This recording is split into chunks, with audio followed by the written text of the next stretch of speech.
job, vote on ambassadors. Do your job, vote on agency leaders and counterterrorism officials. If you want to stop extremism in your party, you can start by showing the American people that you respect the President of the United States and the Constitution enough to do your job right here in the United States Senate. Massachusetts Senator Elizabeth Warren doing her job, picking a fight in Washington that connects the Republican Party's freak out over extremism in its own presidential race with the need to say no to extremism in governance, like, for example, refusing to even consider a nominee for a Supreme Court vacancy for a solid year. Senator Warren joins us now for the interview. Senator, I really appreciate you being here. It's really nice to have you here. Good to be here. You are known for big, impassioned speeches, but even for you, that was a barn burner. And I just have to ask you to spell it out for us here. What's the connection? What's the relationship you see between the Supreme Court seat being held vacant and the Republican Party basically cracking up over who's winning their primary? Okay, so look, what's the problem with the two guys they've got at the top right now, with Donald Trump and with Ted Cruz? These are both people who basically deny the legitimacy of their opponents. They go on the attack. They demean millions of Americans. And that's what identifies them as extremists, and why Republicans in the Senate are breaking apart over this. And yet, what have Republicans in the Senate been doing since the very day that Barack Obama was sworn in? They have given in to their extremists. In fact, they have nursed their extremists along, so that there have been fights and delays over what? Over the basic things that happen in government. So the president tries to get his team out, starting in after he had been reelected by 5 million votes. We all come back, and the first thing that happens is the Republicans in the Senate want to shut it down. They don't want anybody to go forward to be the head of the NLRB. Why? Because they're trying to shut down the NLRB. They don't want anybody to be appointed to the head of the Consumer Financial Protection Bureau. Why? Because they don't want the Consumer Financial Protection Bureau to be able to function. They don't want a Secretary of Labor. They don't want anybody confirmed over the Environmental Protection Agency. They don't want the President of the United States to be able to fill any of the 3 vacancies then on the D.C. Circuit Court of Appeals, the second most important court in the United States. They want to leave dozens of ambassadors stranded. And what's this all about? It's not about a problem with a particular nominee. To do was effectively deny the legitimacy of this president, try to shut down the government, try to keep it from functioning. So they did that. 7 years they did it. They fought and they fought and they fought.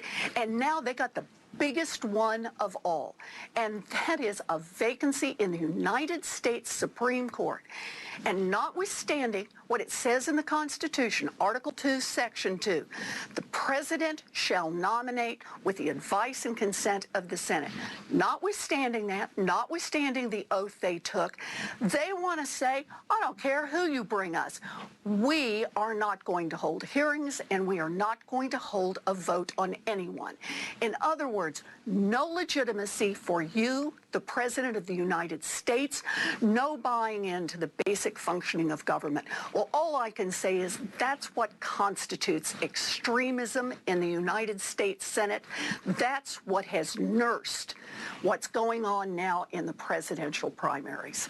Is that crisis that they've tried to create, as you argue, around the legitimacy of President Obama, is it specific to him? Or if one of the Democratic candidates ends up winning the presidential election this year, are you concerned that Republican senators would keep that blockade, even of the Supreme Court vacancy, in place, even after President Obama, if there's a new Democrat elected? Well, we've been talking about this over and over. This is the party of no. This is the party of blockade. This is the party that says, shut down the legal functioning of government. I mean, really, think about what that means. When they say, with this president, they don't want him to put anybody in at the NLRB.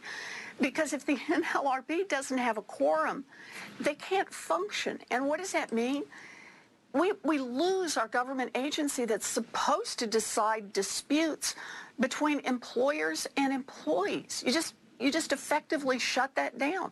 They didn't want anybody at the CFPB because then they couldn't issue rules against payday lenders or against mortgage servicers who were breaking the law.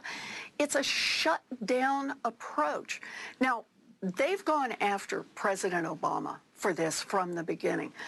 Whether they would continue that or not, obviously, I don't have any way of knowing. But I do know this. They are paying the price for their own extremism. It has now taken them by the throat. And so when they stand up in the Senate and say, oh my gosh, what's going to happen to us? We now may have a presidential nominee who is so extreme that he will pull us over the edge electorally and cause us a disaster in November. The answer is, guys, this is what you did to yourselves. And if you really want to stop it right now. Stand up and do your job. When you see that those two things happening at once, and we're in this very unusual moment right now, it's mesmerizing to see the Republican Party, as you say, freaking out about the prospect of who they're about to nominate as their presidential candidate. And frankly, I'd be freaking out too if I were a Republican. Given that they are, and they're freaking out publicly, and it's now it's an easy to see thing. Is that leading to any Republicans in the Senate, any Republicans in Congress, starting to get a little shaky on some of this other stuff that you're talking about, starting to change their minds maybe about the court or some of these other approaches that they've had to governance? Well, that's the question. I mean, what's it going to take for these guys? Ron Johnson today said, well, if it were a Republican president, yeah, we'd feel differently about doing that vote. I mean, can you be any more naked about what's going on? That there is no point of principle here for those guys. This is naked politics. And they're saying, hey, if our team's in, we want to grab everything and make it work for our side. We want to stand in there and fight for the people we represent. We want to make government work for the rich and powerful even better. That's what Ron Johnson is saying. He is in a hotly contested election. He's got somebody after him who's going to say to the people of Wisconsin, hey, bud, you are going to be held accountable here. And I think that's, frankly, what we've got to hear everywhere.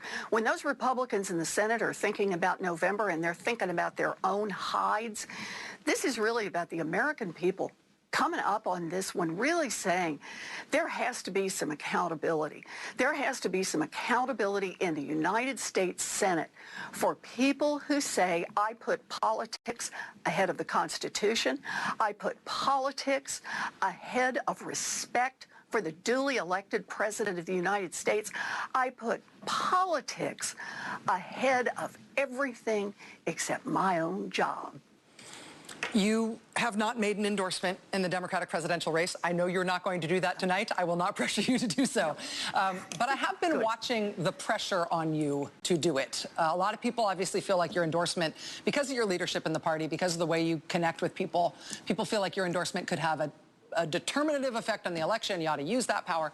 I just have to ask if that pressure is uncomfortable. I feel like some of what I've seen directed toward you on this issue and the fact that you haven't endorsed, I feel like some of that pressure has been sort of ugly towards you. And I want to know how you have felt about it. We're Democrats. We're passionate. We believe. And I get that. But look, I care about what's going to happen in this race. God, I care about it. And it is important that we have Democrats and a conversation going on about what we think are the principal issues in this debate, and that's what we're doing. We're out there talking about, both our candidates are talking about the importance of holding Wall Street accountable. We're having a debate back and forth about the best way to make sure that our kids can make it through college without getting crushed by student loan debt. We're out there having a big conversation about trade and what kind of trade policies we should follow. We're doing what Democrats should be doing. We're talking about the issues, and more than anything else, we're talking about who it is that we want government to work for. And boy, does that make a contrast with what's going on the other side, where those guys are just trying to out-ugly each other and making the difference as clear as is possible for the American people. I think this is what democracy should be about.